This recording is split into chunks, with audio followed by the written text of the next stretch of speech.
नमस्कार साथियों पैतृक संपत्ति में उत्तराधिकार क्रम क्या है।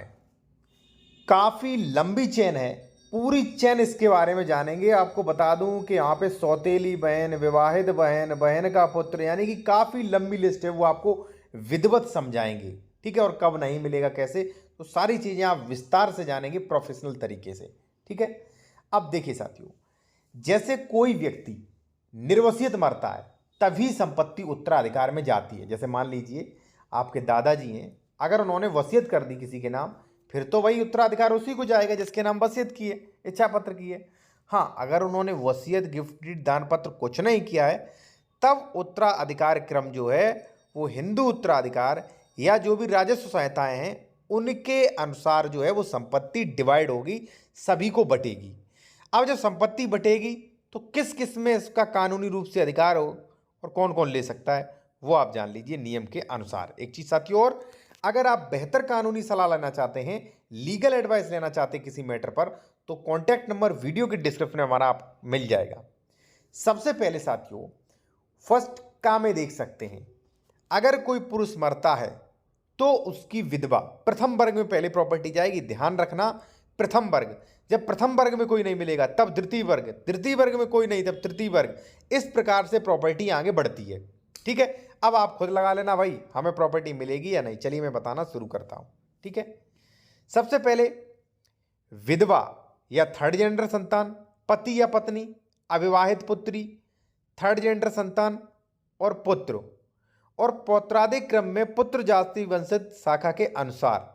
यानी कि साथियों इसमें क्या है, विधवा को भी मिलेगा, थर्ड जेंडर संतान को भी मिलेगा, अविवाहित पुत्री को भी मिलेगा, थर्ड जेंडर जो भी मान लीजिए संतान, या मान लीजिए पुत्र का पुत्र, अगर जैसे मान लीजिए कोई पुत्र एक्सपायर हो गया तो पुत्र का पुत्र जो होगा, पुत्र की विधवा जो होगी उन्हें मिलेंगी, ठीक है। वही नीचे इसमें जो है ए वर्ग में लिखा गया है। अब आप कहोगे साहब इसमें अविवाहित पुत्री विवाद नहीं दिया गया। देखिए, अगर कोई वैसी प्रॉपर्टी है जिसपे हिंदू उत्तराधिकार लागू होता है, प्रभावी होता है हिंदू उत्तराधिकार के नियम, तो वहाँ पे विवाहित को भी मिलेगा। लेकिन राज्य स्तरीय जो कृषि भूमि की ज़मीनें जो होती हैं वो अक्सर जो है विवाहित महिलाओं को, विवाहित लड़कियों को, पुत्रियों को नहीं मिलती हैं, ठीक है। ये चीज़ ध्यान में रखना। तो काम में क्या बताया मैंने, ये सारे जो है प्रथम वर्ग में आते हैं। अब जैसे मान लीजिए कोई इनमें से नहीं है तो फिर प्रॉपर्टी चलेगी सेकंड वर्ग में, ठीक है। कानून कहेगा कि भाई नेक्स्ट वर्ग कौन है, वो आए, वो इस प्रॉपर्टी में अपना क्लेम करे, उसे मिल जाएगी, ठीक है। तो सेकंड वर्ग में आते हैं खा में माता और पिता। यहाँ पे आप देख सकते हो माता और पिता, ठीक है, वो आते हैं। कोई जीवित नहीं है तो उस व्यक्ति के माता और पिता के नाम संपत्ति चली जाएगी, ठीक है। अब एक चीज़ साथियों और मैं आपसे फिर कहूँगा, अगर आप किसी मैटर पर कानूनी सलाह, किसी भी बेहतर कानूनी सलाह लेना चाहते हैं, लीगल एडवाइस, तो हमारा कॉन्टैक्ट नंबर वीडियो के डिस्क्रिप्शन में आपको मिल जाएगा। अब देखिए, जैसे मान लीजिए सेकंड वर्ग में भी कोई नहीं है, माता पिता उसके जीवित नहीं है, तो प्रॉपर्टी आगे बढ़ेगी थर्ड वर्ग को, ठीक है। थर्ड वर्ग में कौन आ जाता है, विवाहित पुत्री साथियों, ठीक है, विवाहित पुत्री आ जाती है, ठीक है। देखिए थोड़ा बहुत जो है इधर उधर हो सकता है, क्योंकि हिंदू उत्तराधिकार और ये राजस्व सहायता संबंधी उत्तराधिकार में थोड़ा बहुत जो है डिफरेंस आ जाता है, ठीक है ना। थर्ड उसमें आएगी साथियों विवाहित पुत्री, ठीक है। मान लीजिए प्रथम वर्ग में कोई जीवित नहीं है, सेकंड वर्ग में माता पिता भी नहीं, तब विवाहित पुत्री को जो है वो संपत्ति मिलेगी, ठीक। अविवाहित है तो तुरंत ही मिल जाएगी, और अविवाहित की अगर मान लीजिए विवाहित हो गई तो भी प्रॉपर्टी उसके पास बनी रहेगी, वापस नहीं ली जा सकती, आदेश भी इसका ले सकते हैं आप मुझसे, ठीक है ना।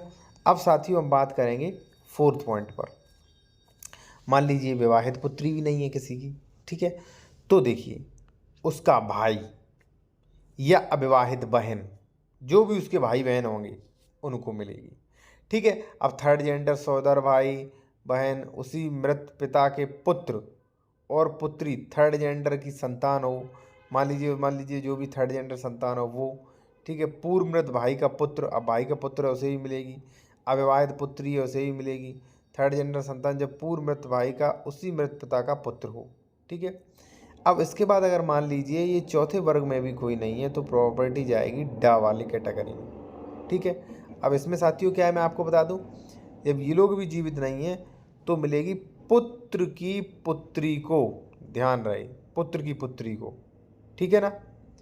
और थर्ड जेंडर संतान, चा पिता की माता और पिता के पिता को, ठीक है। यानी कि पिता की माता कौन हो गई, आपकी अम्मा जैसे बोलते हैं, दादी आपकी हो गई, उन्हें मिल जाएगी। पिता के पिता यानी कि ग्रैंड फादर आपके दादा को मिल जाएगी, ठीक है, जब इन वर्गों में कोई नहीं मिलता। उसके बाद साथियों आगे चलेगी प्रॉपर्टी पुत्री का पुत्र, ठीक है। अगर मान लीजिए कोई पुत्री का पुत्र है तो उसे प्रॉपर्टी मिल जाएगी, ठीक है।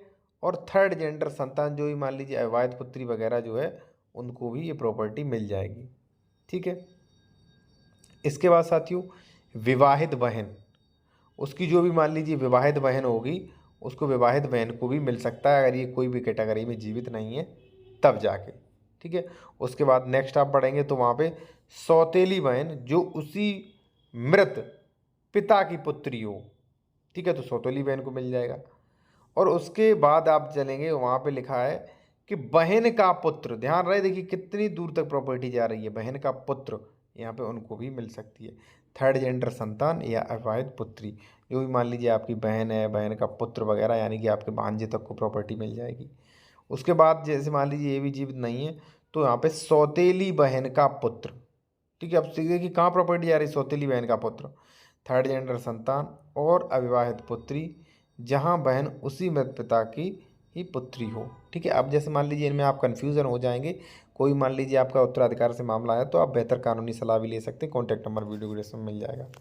इसके बाद आप देख सकते हैं साथियों भाई के पुत्र का पुत्र, ध्यान रहे, ठीक है। सबसे पहले यहाँ आगे आ गया था भाई, लेकिन यहाँ पे दिया गया भाई के पुत्र का पुत्र, थर्ड जेंडर संतान और अविवाहित पुत्री, ठीक है, इन लोगों को। और डा देखिए पिता के पिता का पुत्र, ठीक है, पिता के पिता का पुत्र यानी कि अब देखिए काफ़ी दूर तक प्रॉपर्टी जा रही है, यानी कि आपके इसमें चाचा हो गए, ठीक है, चाचा और ताऊ, ठीक है, थर्ड जेंडर संतान अविवाहित पुत्री।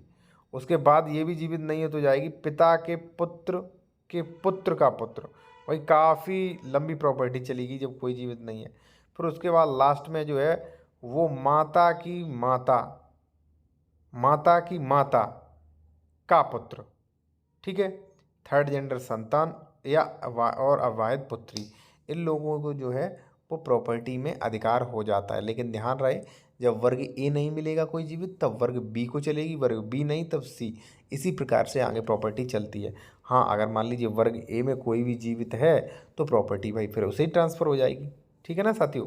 तो इस तरीके से मैंने आपको बताया कि उत्तर प्रदेश राजस्व संहिता के अनुसार जो है किस प्रकार से है प्रॉपर्टी आवंटित की जाएगी साथियों, ठीक है।